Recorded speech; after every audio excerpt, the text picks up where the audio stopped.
morning mga boss, nandito po tayo ngayon sa loob ng Balintawak Market at ngayon naman pong araw na ito ay masusustansya ang aming ihahain sa inyo mga gulay.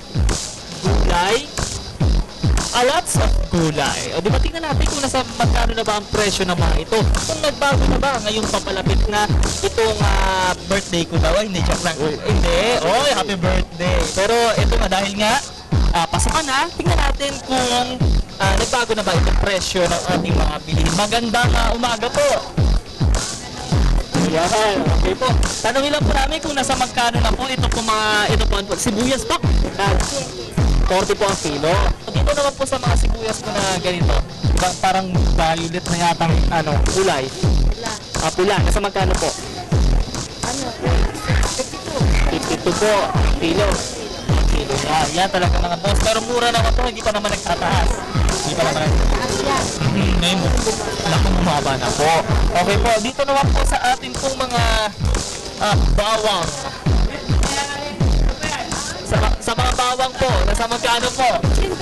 80 po ang kilo. Talaga mga presyo mga bawang. Bakit po parang ito nakabalat na? Nakabalat na yung Binalatan na ko eh. Nandiyan na ba? Pero iba pong presyo niyan. Parehas lang ito. Parehas lang eh. So para lang hindi talaga mahirapan yung mga boss natin magbalat. Yan, dito naman po sa ating mga luya. JC, hinihintay mo ang luya. Sa magkano po? 15 ang 1/4. Ayan. So makikita niyo mga boss, dito pa lang sa mga gulay na ito pa lang ay talagang mura na itong ating mga bibilihin. Dito naman po, ano po ba ito po? Mango, dito ba dito? Opo.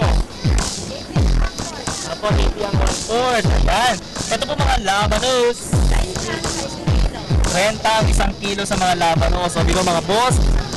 White na white, di ba? Para lang, di ba mga boss? Dito, mga boss! Dito naman po. Ano po ba ito po? Okay, nasa, ano po? 20 ang 1 kilo. So, dito naman po sa ating po mga kalabasa, nasa magkano po? 25 ang 1 kilo po. Pag yung yung hati-hati, nasa magkano po? Yung mga hati-hati niya, halimbawa, isang piraso lang. Yung gano'n, isang part na gano'n po.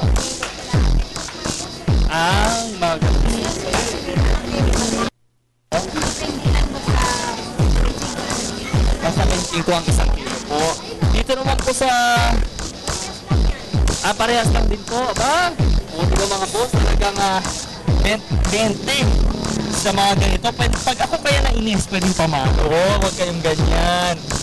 Be good to others. So, diba? Dito naman po sa ating po mga, ito po. Ako po, nasa magkano po?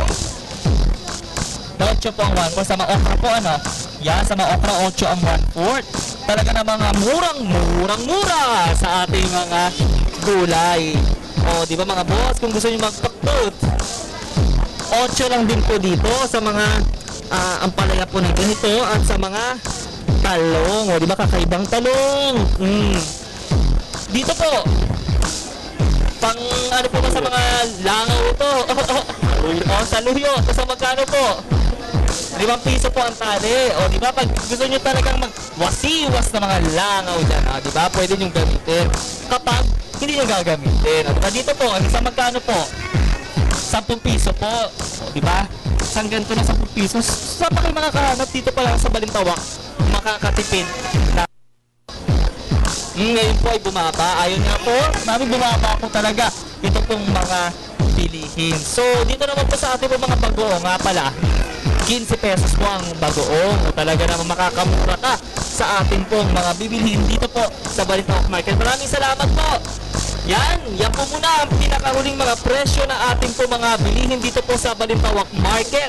Talaga marami nang tumatawag at gusto magpabili, di ba? Para sa telebisyon ng bayan, ako po si Julius Isamburon.